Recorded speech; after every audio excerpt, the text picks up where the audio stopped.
Hello everyone, welcome to part 2 of the logo inlay project. As you're seeing on the screen, this is the file that we made in part 1, which is the CAD portion of this. This will be aluminum, and what's inside here will be walnut. In this video, we're going to be talking about the CAM, which is how to make this thing, and all the machine instruction sets that we're going to send to the CNC to actually make the thing. So let's get started and look at the CAM for this file.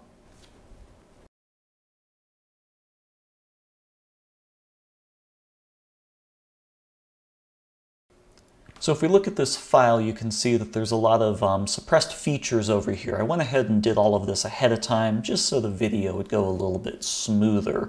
So let's take a look at what I've done, and let's go ahead and unsuppress this sketch 11. If we look at this sketch, you can see that I've kind of subdivided the file here up into all these little pieces. And if we go ahead and edit, I'll show you what I did. So when I make this, I actually want to make the aluminum body as one piece, but then I want to make the beard, the glasses, and the hair as 3 separate pieces, because I'm not going to take one huge chunk of walnut and cut each one of these out. So I'm using this kind of as a grid system that will become apparent later in the process. But basically all I did is draw boxes around everything. The dashed lines indicate that these are for construction. I did a couple center lines along it for various reasons. And so in the end, what I have is 1, 2, 3 boxes. One is 7.5 inches, one is 3 inches, and one is 4.5. So these 3 pieces are going to roughly translate to the pieces of wood that I use for the inlay. So this is all just kind of a little bit of housekeeping ahead of time. The other thing that you might notice is these are done on the back side. The reason that these are done on the back side is, let's say I cut this hair pattern and then I flip it upside down and try and press it into the aluminum, it's going to be reversed. So what I'm doing here is I'm actually doing all of the CAM from the back side so that when I cut the relief in the piece and flip it over, it will fit into the negative of the aluminum. Basically, you have to do an inverse of that to get it to fit inside. So that is why this whole sketch is being done on the reverse side. So I promise this is going to make a lot more sense as we go along. So let's go ahead and unsuppress these pieces here. So I have this nice pretty sketch, and I'm cutting from the back side. So if you look, I have all these points defined, and the point is easily defined. You just go up into, let's see, features, reference geometry, point, and then for these points I am just selecting here and here, these 2 lines, and it creates this little purpley point right there. Now that point is used so that I can create a coordinate system. So if we use that point, same spot as before, reference geometry, and then coordinate system, we get this nice little coordinate system. This will be very useful when we actually go create the CAM for each one of these. So you can see my z-axis goes up, my y-axis is in the up direction, and the x is left and right. Now you see this is the glasses coordinate system, and if we kind of flip over, you see we're cutting from the back side. You see that this is the bounding box for the glasses. So that means that our stock is being indicated on the top left location. It's being located on the top left because these pieces are going to be held in my vise, and this right here is the back fixed jaw of the vise. So that means when I go and swap the hair, the glasses, and the beard in, I don't have to re-indicate because this is the fixed jaw, and all I have to do is make sure that the left side stick out is the same every time, and then I can easily load the wood back and forth. And I have the same thing for the hair, so once again top left, and the beard for the top left as well. So each one of these, I'm pointing with my fingers, I know you can't see that, but each one of these pieces will be the stock, and this top left corner will be the same location for all 3 of these, so I don't need to re-indicate anything. So I probably should have led with this, but essentially I have this one model that I need to create 3, or actually 4 different parts from. 1 part, 2 part, 3 part, and then the actual aluminum itself. So that's 4 different pieces. So there's going to be 4 different stocks and 4 different, not necessarily operations, but 4 different unique coordinate systems. So that's kind of what we're doing right here. Now if I go unsuppress the rest of these, you can see, let's redraw. I don't know why that's having an issue here. Yeah, we'll just let that be unhappy for right now. It's just, there we go. So we've got this main body, and what I did for the main body is I have my stock, which is 10.05 inches by 17 inches. That is the size of the aluminum that I actually have. And if we go over here to the edit feature, you can see I have merge result unchecked. This is a really good way of creating a solid body that is not part of the main part. So if we look over here, I've got change transparency on, and you can see this kind of semi-transparent piece running through everything. This is a representation of the stock that we actually have. So this is the physical stock that we are using to cut the aluminum out of. And likewise, if we look at the hair, we have one for the hair. So that is a solid that is created. That's what we're going to cut the hair out of. One for the glasses and one for the beard. These, along with the coordinate systems, are going to be how we set up the individual pieces to actually get cut. So now it's all going to start making a little bit more sense. I'm using the HSMxpres plugin, so if you're using Fusion 360, this is going to look very familiar to you because the CAM software is extremely similar. It's made by the same company. So over here you see I have all these different folders. Each one of these is a job. So I've got main, hair, glasses, beard, facing, blah, blah, blah. So to create a new job, you simply click job, and what we need to do is we need to define what it is we're actually cutting, what it is we're actually working on. So you see all this stuff over here.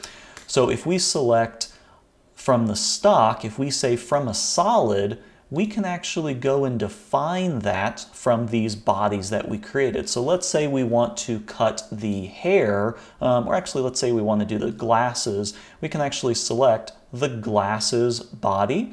That will use this as the stock, and then we can use the coordinate system from the drop down. We can do the glasses coordinate system. So now that is going to be this bounding box with the solid body. So if I go ahead and click OK, where did that go? It went right there. You can see this little yellow faint outline is the stock, and then that is our coordinate system. And that is all we're really doing here. So I'll go ahead and delete that. So we have the stock and the coordinate system for the main body. We have the one for just the hair, which you can see right up there. We have the glasses, we have the beard, and then we have the last one, which is basically just facing everything off. So that is how I am using all of these different points, coordinate systems, and bodies to create basically all of these different jobs, because each one has a different stock size and each one will have a different coordinate system that we need to do for all of these operations. Okay, so let's actually look at the individual operations. I'm going to start with the main. The first thing you might notice is the coordinate system. The coordinate system is set up so that this is the x-axis, this is the y, and of course the z is up like that. The reason I'm doing this is because I am going to be clamping this to the bed of the router table like this. I'm not going to have it in the vertical orientation, I'm going to go like that. And that is very simple to do. You can go down here to where you can use z and y axis. So all I did is define the z and the y separately, and you can just see I just used, you know, that edge, that edge, and then you can reverse where you want that to be. And that is how you set up that coordinate system. This is a relatively new feature in HSM, but it allows you to set the coordinate system pretty much wherever you want, and then I have that set as top corner. So the 0 is going to be the very top of our workpiece, and then the bottom left corner is going to be the X0, Y0. And in there, I don't know if you saw that, the body is set as the main body. And if we look at this closer, you can see that there's just a little bit of extra on either side. So just a tiny bit of overlap here because that is the solid body that I'm using, which is the 10-inch by whatever inch it is. So that is how we set up the stock. From here, we have 1, 2, 3, 4, some number of operations. And so if we look at first the beard adaptive, this is an adaptive clearing toolpath, which means that it keeps a constant chip load. So how we got to this is we have all of our end mill stuff set up. Let's go to that later. But this first one is the geometry. So we're selecting the edge, which is this bottom edge of our toolpath. And then we're going to select this as the face. You don't have to select a stock contour here, but it just kind of helps and makes it better. The stock contour is essentially the thing you're cutting. If I did something like this, it would try and cut that instead, and that's not what we want. We want this. You also see that I have machine cavities enabled, which means it's going to machine the inside. If you turn this off, it's actually going to go on the outside of this contour and cut the negative of it, positive or negative, the opposite of this, which is what we actually want to do for the inlays themselves. So I'm going to make sure that's checked. And then I am not cutting down. This is where you set your bottom. If you cut this, you know, negative 50 thou, it's going to cut further down. We don't really need that. And if we look over here, this is the actual cutting parameters. So I've got a width of cut. This is the optimal load, which is also the width of cut. I've got this at 50 thou, so 0.05. This is maybe a little bit aggressive. I'm going to kind of see how this goes, and I might tweak or adjust this later, but we'll see how that goes. I do have full depth of cut. If you wanted to not do full depth of cut, you could select that here and do a different depth. We'll take a look at that later. And then you also see I have stock to leave. I'm leaving 20 thou on the outside edge. We're going to come back and contour that later, but I'm not leaving anything left over on the floor. I'm going to cancel this because it takes some time. So we're going to do that. Then we're going to go do the exact same operation on the glasses. You can kind of see what's going on here. Yeah. Same thing on the glasses, same thing on the hair. This is all using the 1/4 inch end mill. Then when all that's done, it's going to look a little something like this. We can select all three, hit simulate, recenter this, and then I'm going to show stock, show toolpath. Maybe I only selected the one. Nope, I've got all. Show stock, turn off that. I'm going to do transparent stock and then very good. So this is what we're going to be left with. This is all going to be cleared out. That's going to be cleared out. That's going to be cleared out. But as you see, it's leaving a little bit of material right there and a little bit of material in those corners, and that's totally fine. So then we're going to come back in and we're going to do a contour, which just goes along the outside contour of the beard, the glasses, and the hair. And then we're going to come back in and do another contour with an 1/8 inch end mill. Now what's interesting is if you look at this, it's only doing these little corners. Let's take a closer look at that. So if we go into Edit, and then we go into the second tab, the Geometry tab, you can see that I have Rest Machining turned on. Rest Machining does exactly what it's showing here on the screen.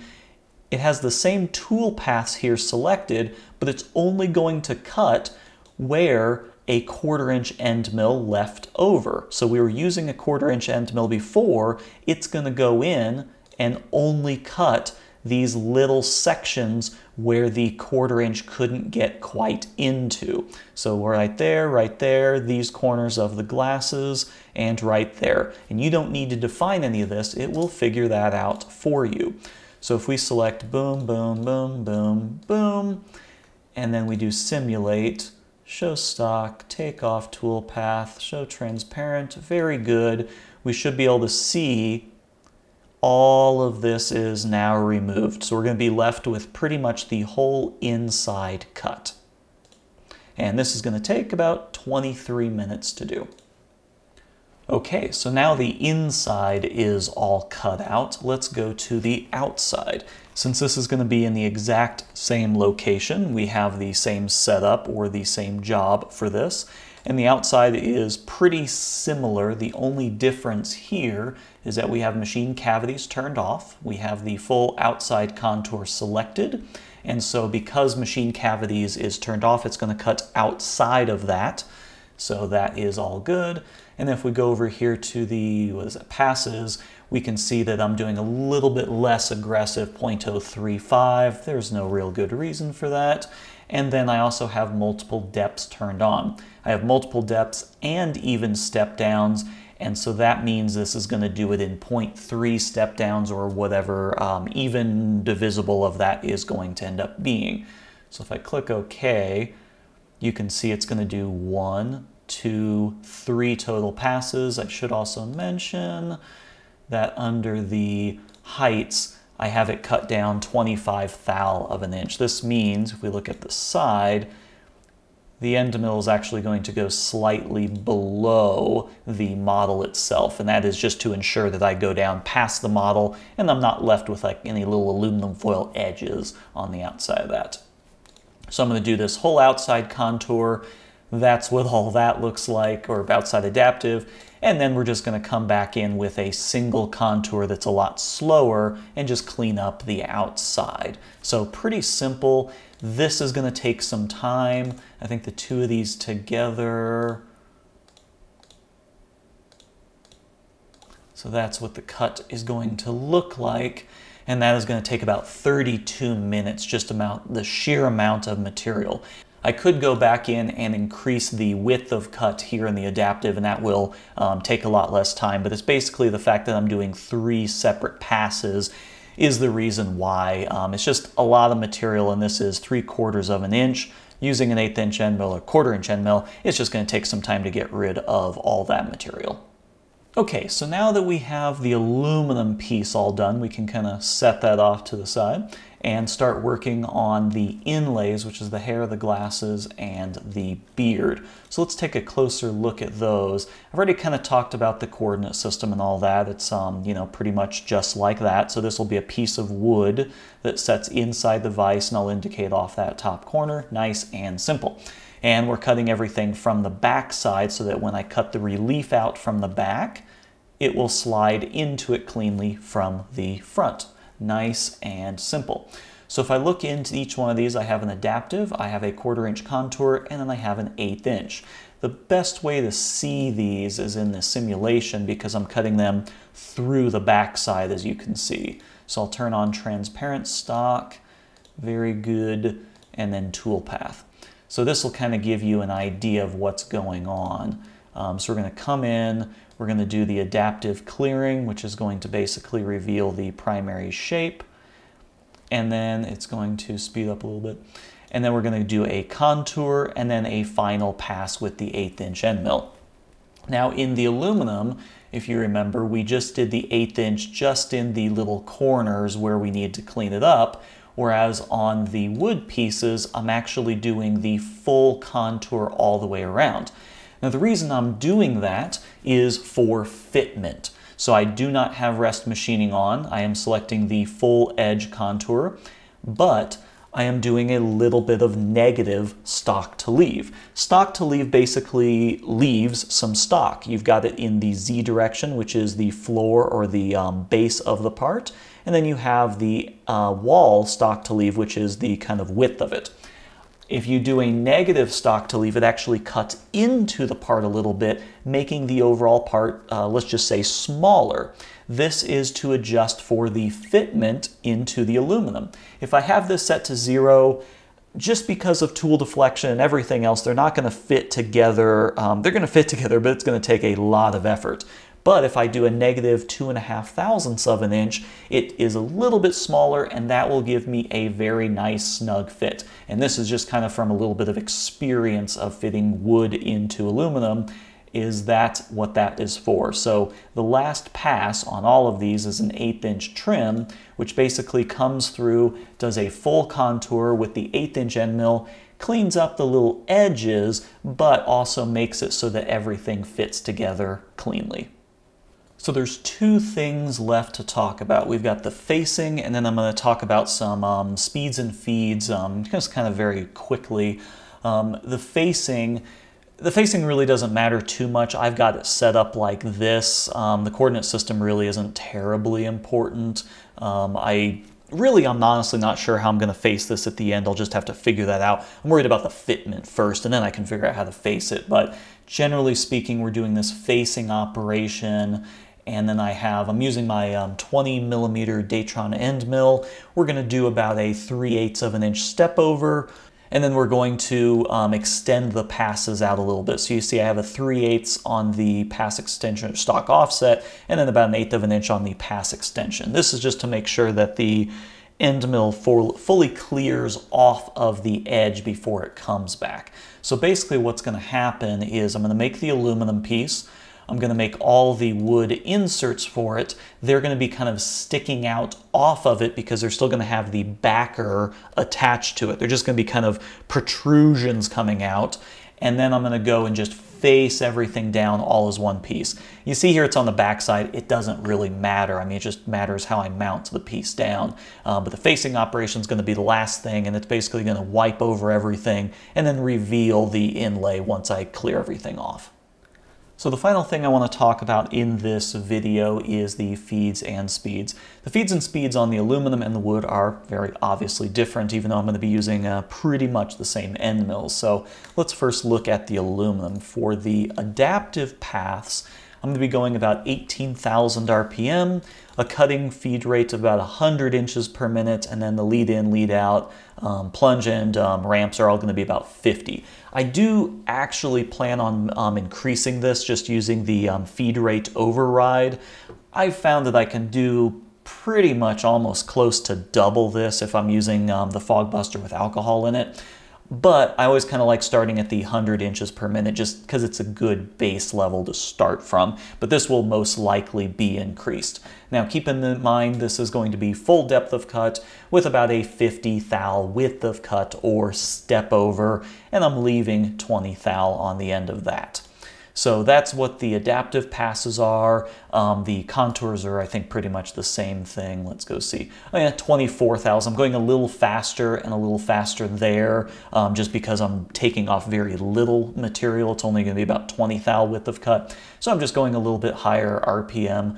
So all of this, you know, there's really no science to this. I mean, there is actual science to this, but generally speaking, this is just kind of settings that have worked for me previously in the past. Now for the wood, I could go a lot more aggressive with the wood, but they're really small cuts. These don't take that long.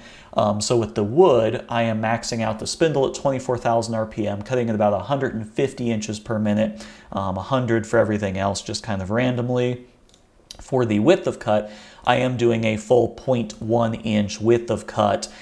Here's the thing to realize with this. For the wood inserts, nothing really needs to be all that accurate or precise. The floor finish, which is going to be the bottom finish, really doesn't matter because we're going to be completely removing all of that. The sidewall finish is somewhat important, but really only down near the edge. Where I'm cutting at the very top, that can be all completely chipped out because that is going to be pressed down into this cavity. So really the only thing that matters is, I don't know, like the top edge, I guess, once you press it down in. This will become more apparent when you see this being cut in person. But generally speaking, the only thing we really care about quality-wise is this 1/8 inch trim cut. This 1/8 inch cut is going to go along, let me just reveal it, oops. This 1/8 inch cut that's going to be doing this contour, that's the one that really matters because that's going to give us the finish on the mating surfaces. So for that reason, I'm doing 20,000 RPM and a 30 inch per minute feed rate. I'm doing this cut relatively slow that I get a nice clean edge because that's going to be what's pressed in. Everything else doesn't really matter. And to give you some perspective, the hair complete is going to take about 3-4 minutes. So it's only 4 minutes. So could I go a lot faster? Yeah. Do I need to? Absolutely not. So these are not very aggressive cuts, but they're really simple. I don't actually need that much edge quality. It's just in that finish 1/8 inch pass that needs to look pretty. So thank you for bearing with me during this video. I know that CAM can be a little daunting when you first get into it. You know, you have all the CAD to worry about, and then now there's the CAM and everything else. So hopefully this gives you a little bit better idea of what's involved in doing I guess a relatively simple part like this, but because there are basically 4 different pieces that all have to mate together, I could have easily done this as the 4 separate pieces and 4 separate files, but this kind of gives you an idea of what the advantages are to keeping it all in one file and then just using multiple coordinate systems and multiple stock solids so that you can keep all of this in one file. And if I wanted to change any one piece of this, all of the things would follow. I just have to basically regenerate all this, regenerate my CAM, and everything kind of follows together. So it makes it really simple to have all in one piece. And if any of this is really confusing to you right now, once I start making this on the CNC router, it's going to make a lot more sense, or I hope it's going to make a lot more sense. But yeah, thanks for watching. Be sure to be on the lookout for the next video where I actually start making these parts, and then maybe there'll be subsequent videos where I found out what I did wrong and, you know, spend a week finishing it and things like that. But we'll see where this goes next. But the next step for me is to actually start putting the stock on the CNC router and making some chips. So as always, thanks for watching. Check out my Facebook page for any updates, and I'll see you in the next video.